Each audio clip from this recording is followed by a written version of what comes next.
Hello, Bacho. So let's see this question. So the question says a coil of insulated copper wire is connected to a galvanometer. What will happen if a bar magnet is pushed into the coil, is drawn from inside the coil, held stationary inside the coil? Right तो पहले एक concept समझ लेते हैं फिर करते हैं हम लोग कि एक करंट इज इंड्यूस्ड। हमारा जो इंसुलेटेड कॉपर वायर है वो एक सोलेनोइड की तरह बिहेव कर सकता है ना। So a current is induced in a solenoid whenever whenever a bar magnet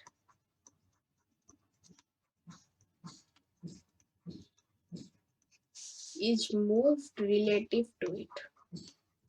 जब भी हम कोई बार मैग्नेट को जो सोलेनोइड के रिलेटिव मूव कराते हैं तो फिर उसमें करंट इंड्यूस हो जाता है। ये कौन सा प्रिंसिपल था? This is the principle of EMI, electromagnetic induction. This is the principle of electromagnetic induction, right. तो फिर चलो अभी चलते हैं हम सारे जो पॉइंट्स दिए हैं उनमें, राइट। तो पहला पॉइंट क्या दिया है कि हमने अगर बार मैग्नेट को पुश किया कॉइल के अंदर, so if bar magnet is pushed into the coil, अगर हमने पुश किया कॉइल के अंदर तो फिर क्या होगा? हमारा कोई ना कोई करंट मोमेंटरीली जनरेट होगा।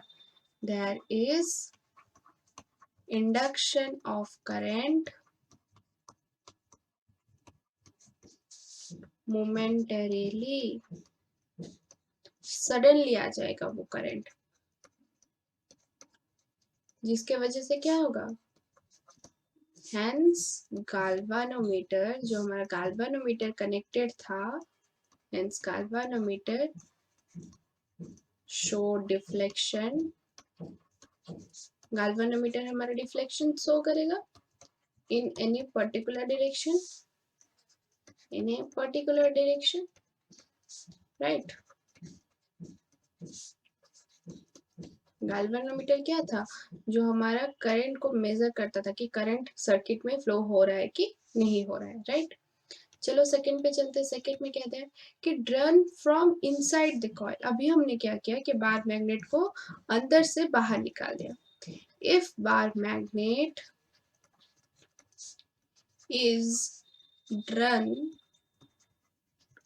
from inside coil,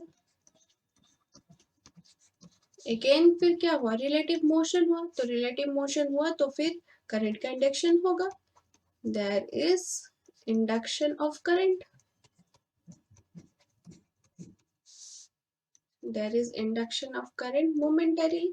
बट इस बार जिस डायरेक्शन में प्रीवियसली हुआ था उस डायरेक्शन के ऑपोजिट में होगा, क्योंकि हमने अभी बाहर निकाल दिया, तो फिर करंट का इंडक्शन भी ऑपोजिट डायरेक्शन में हो जाएगा, in opposite direction.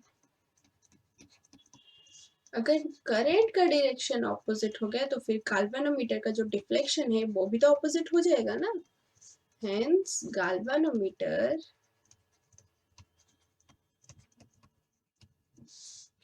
Show deflection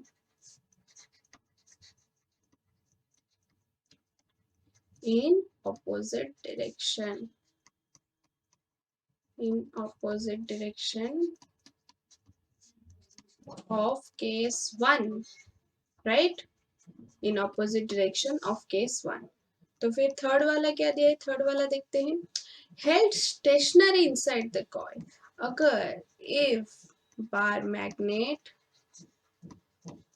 is held stationary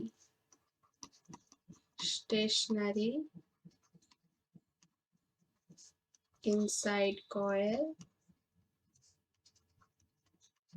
अगर हमने स्टेशनरी रख दिया तब क्या हुआ?